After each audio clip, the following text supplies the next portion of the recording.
Right, as most of you know, I am a huge fan of my electric skateboard. It's the inboard M1, in fact, wait there. This thing here, this is my baby. This is what I use almost every day to travel around, to commute on, and I take it with me everywhere I go. I've kind of been a skateboard user for years. I used to ride a normal longboard through London when I lived there for years, just as a commuter because it was so good for getting through the traffic. The electric longboard just gives you extended range for doing that and much more ease for doing that. And it's just a great fun way of getting from A to B and much more efficient way. So I love it, I absolutely love everything about it, I've become a huge fan. Now, the downside of the inboard M1, I guess, has to be the price. It's not cheap. That comes in now at just under $1,000 US dollars, which is a lot of money by most people's books. I'm not saying it's too much for what it is, because it's a great piece of kit, and if you don't view it as a toy, if you view it as a mode of transport, as a tool for getting from A to B, it's actually great value for money, because if you think about once you've bought that, the running costs of it are minuscule. Charging it up each day at home costs almost nothing. I guess Boosted and Inboard are the two premium brands in the electric longboard space. So you pay a premium fee, but you do get a premium board. You get a very well made board, you get the very best components, and it's a great piece of kit. So when somebody comes to me and says, right, we think we can make a board that can match the inboard M1 in terms of the specs, in terms of the performance levels, with an even greater range, and still have a great quality piece of kit using the finest components, but we can do it for less than $400, I'm interested.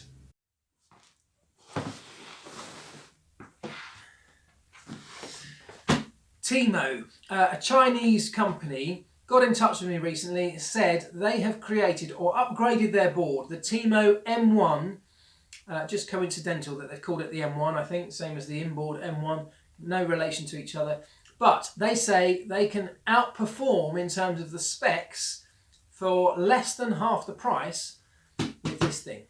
So they've sent me one. Let's get it open.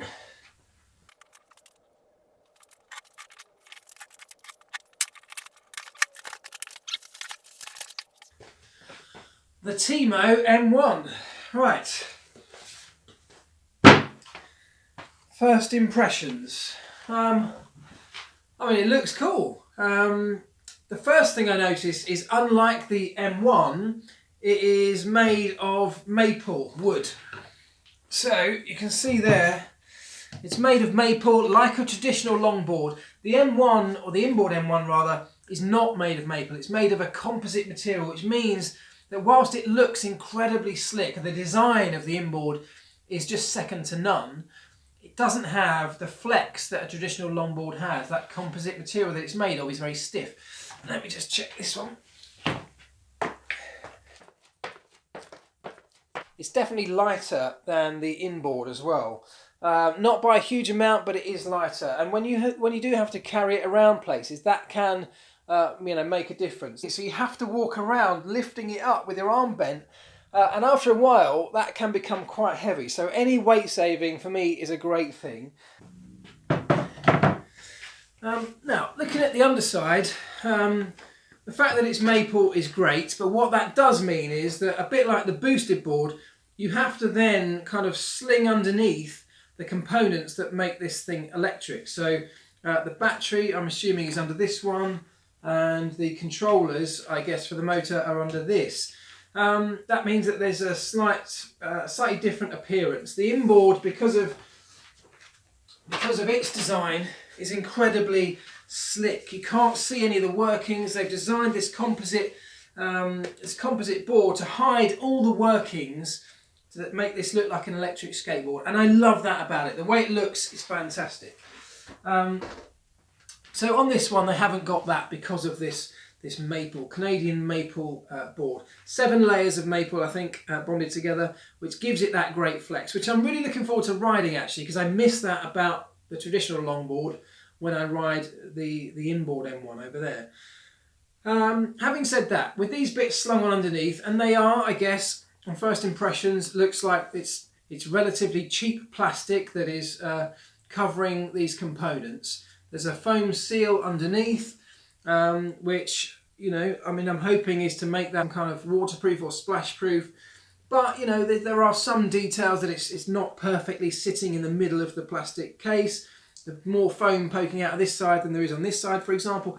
Tiny little touches, but for me, those little details do often count. But let's not forget, this is less than half the price of the inboard M1. When we take the cost of this thing into account, I've got to say, it looks incredibly well made. The running gear, the trucks look like they are of high quality, and they look very similar, in fact, to the inboard M1. The bearings, the guys at TEEMO tell me, are high quality bearings that are in the wheels. The motors as well. The battery has been upgraded for this version. Samsung battery cells, they are the best that are on the market at the moment. This is the Samsung 20R lithium ion cells. Gives you increased range. The performance stays right throughout the range, so there's no battery sag or lag towards the end of its charge life. So as the battery state of charge begins to decrease, you keep the performance at its highest level for much, much longer with this particular battery component. So they haven't skimped and saved on things like the crucial components that give this board its performance. The battery, the motor and the bearings really are the things that are going to make this thing ride well, give it the performance that they claim it will have, and the longevity in the battery life. So on the face of that, really, really impressive piece of kit. Nicely put together. The motors in the back of this thing, hub motors inside the two rear wheels, just like on the inboard M1 as well. Quite nicely packaged as well, I've got to say, all sealed up. I would hope again that is at least splash proof to be able to ride in rain and light puddles. The wiring, crucially for me, is quite nicely run into this controller box here. All you can see is these two wires running down here from the rear axle there, the rear trucks, into this control unit, and nothing else. What I don't like with these things is messy wiring tucked away everywhere. The inboard is the same, done a really nice job of keeping it tucked away, keeping it concealed and discreet. Big wheels as well. They're bigger than what I'm used to. They look soft enough to be able to cope with stones and sticks that you might ride over on the daily commute. So actually they look like they might give a nice stable ride, but we'll wait for that judgment until I've actually driven it. Right, let's have a look at what else is in the box. So that's a tool for taking things like the wheels off and doing various bits of maintenance, a little multi-tool. Very useful to have, actually. Yeah, that's the charger. Oh, hello. What's that? Oh, that's a light. That's a little light or reflector that I guess that's really useful. You can put that on the back of the board or onto you as a rider. But that's a really useful thing for riding at night, and it's nice that they've done that. There you go. Okay. Let me just pop this down. This is the controller. Now, it looks, I have to say, really quite nice. Very small, much smaller than what I'm used to using. Yes, it's plasticky. Yes, it feels perhaps a little bit cheaper than... Hello, mate. Hello. A little bit cheaper than what I'm used to. But the control mechanism, the forward and back, the braking and power switch on here, feels really, and this is crucial, it feels really positive. It feels like it's got positive operation. There's a detent in the middle so that you know when you're back at zero or neutral throttle position, but it feels really nice. It's a really crucial part of this, because if this doesn't feel nice, if it feels like it'll break, or if it doesn't feel like it's operating in a really smooth manner, you don't feel like you've got the confidence to go full throttle when you're riding the board. So that's a really positive thing. There's a switch here between low and high power modes, and that really is exactly what it says. It switches the board between low and high power to give you different speed ranges. If you want it in low, you'll obviously go a lot further in terms of range, but at less speed.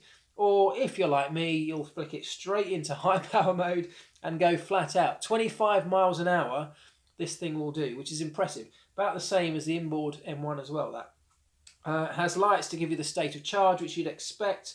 A little button for reverse, so I'm interested to see how that works. Normally, I would have imagined you just pull that back, but maybe you hold the switch down and pull it into reverse. We will find out. Obviously, a little charge port and, crucially, a little strap for making sure you don't drop it when you're riding along. So that's all the really basic stuff, but all really useful stuff and all the stuff you'd expect. It actually feels really nice in your hand. It's really ergonomically designed, and the fact your finger goes through there also means you're less likely to drop it. I've ridden some of these electric boards that have, you know, they kind of seem to forget the design process when it comes to the controller, which is actually a crucial part of all of this. These guys look like they've taken some time and care and consideration over that. So good point, good start there. Right, so far I've got to say, having just got it out of the box, I'm impressed. I think for the price of this thing, you look like you're getting a lot for your money. The design and the components all say and look like they are of high quality. It's been put together well by the look of it from what I can see. The next test, of course, is to bung it on charge and get it outside for a run. The next time you see this thing in a video will be after I have ridden it consistently for a long period of time, and I will be giving you a full review on what I think of it at that point. But for now, in terms of its unboxing, I've got to say this looks like a nice piece of kit. I will link in the description of the video the website for TEEMO. They have also very kindly given me a promo code that I can share with you that will give you a discount if you're interested in buying one of these boards. $389 US they're currently retailing for on the TEEMO website. As I say, you'll get a discount if you use the code that I put in the description. But for now, my first impressions are that this is a really good addition to the lower budget end of the electric skateboard market. Can't wait to get on it.